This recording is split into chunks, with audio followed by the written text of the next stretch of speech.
Isn't it normal to have reasonable expectations of the people in your life?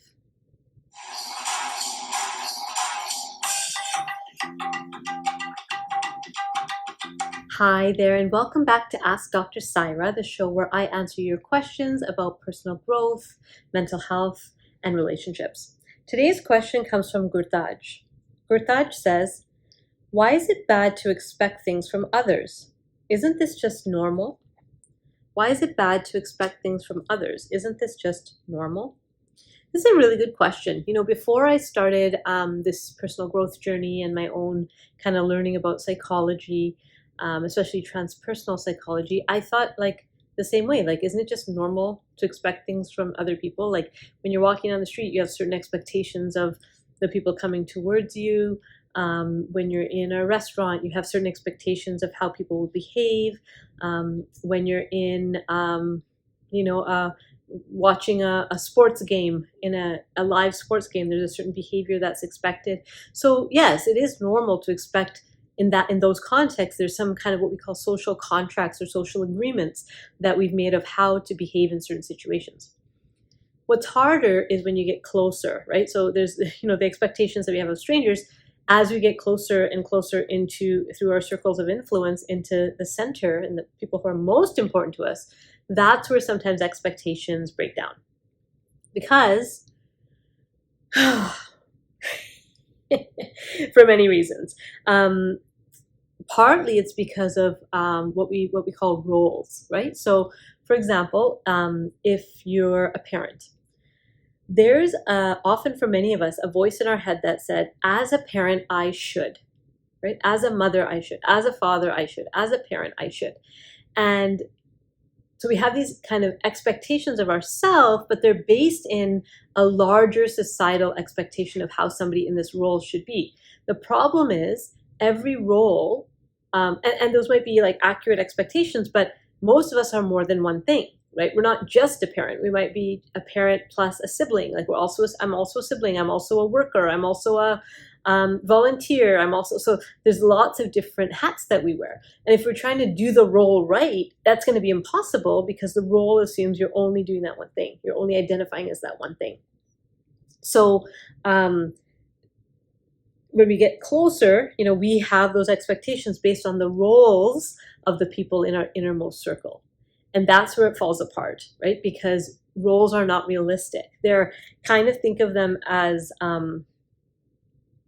like a high level wish list, but specific parents are not going to be able to check off all the boxes on that wish list. Specific parents are going to have to decide what on this list is actually the most important to me. So for me, as a parent, for example, one of the important things to me is that parents are there for their children emotionally, right? That's really important to me, and physically. Whereas for somebody else, it might be that parents are invested in the physical health and well-being of their children. Also something really important. But if I had to rank the two, for me, the emotional support would be higher on the list than that other thing that somebody else might put. So it just depends on our own prioritization of those roles.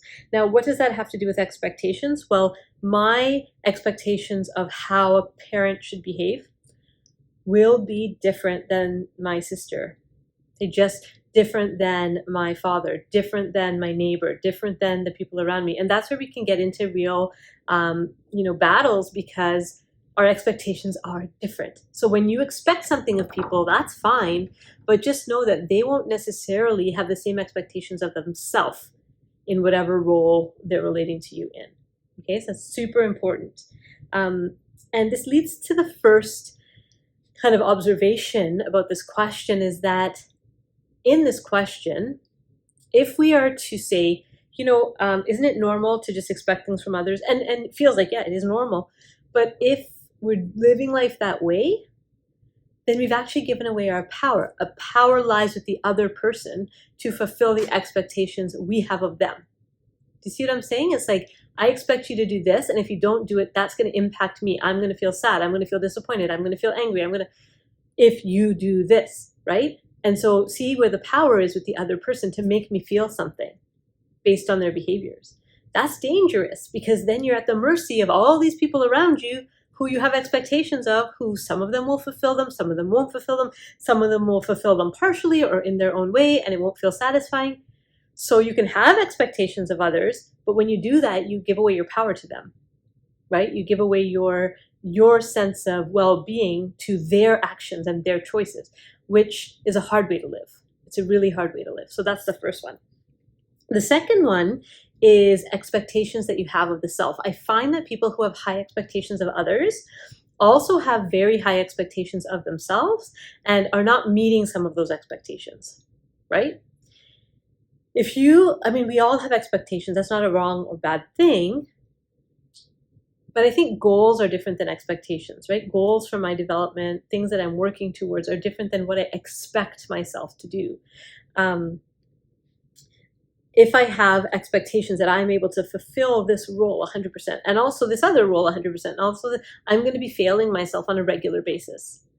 So if my expectations for myself are so high, I know what it feels like to fail myself on a regular basis. Now I'm putting those expectations on others who will fail on a regular basis because of these unreachable, unattainable, unrealistic expectations. And you might think, well, this is not unreachable or unattainable. This is quite realistic, maybe for you, right? But maybe that same expectation for somebody in your world is totally unreachable, right? Just totally unreachable.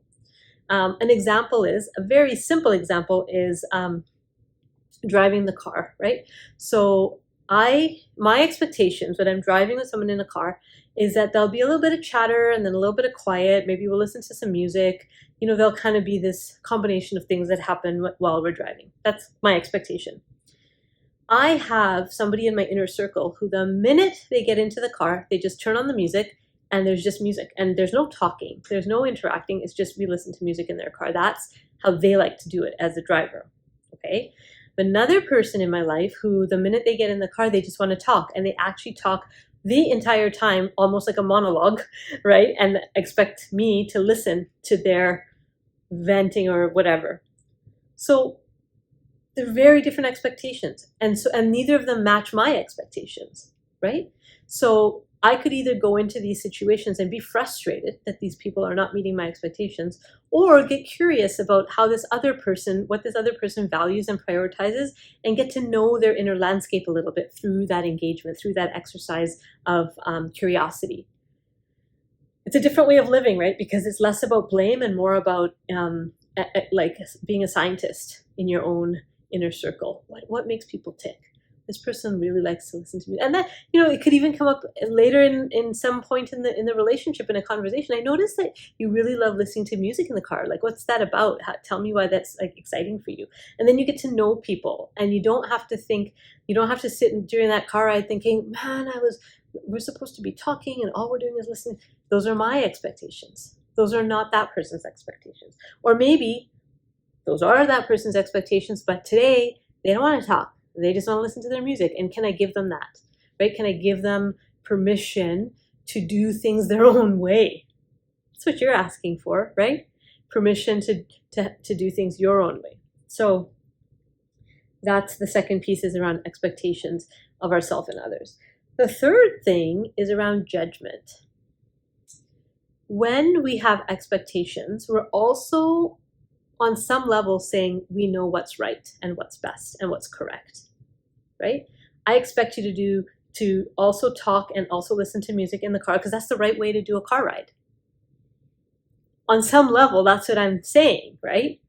When I have expectations of others, in my mind, I'm saying there's a right way to do this, and I'm measuring how close are you getting to that right way. For many of us, we have to unlearn that. And we have to start to relearn that there's many ways of doing things. When we're little, when we're children, there's many ways of doing things. We can pick up an object, okay? So we can pick up some object and we do so much things with this object. We can eat it, taste it. We can rub it on our head. We can make it into an airplane. We can put it on our toe. We can put it on our nose. There's all of these different ways to interact. There's all of these different things that could happen with this object. As we get older, and our perspective kind of narrows and we get socialized into our families and society, we learn that, this object is for this purpose. That's what that's for, right? And so I would encourage you to kind of go back to that open mind, that how are all the different ways that a person could be in the world? Could I be more flexible in how I see and let go of that right way of being, the right way of being, rather thinking, okay, there's a variety of different ways. Somebody says there's 100 million ways to live a life, probably more, right? Probably 7 billion ways to live a life. And my way is not the right way.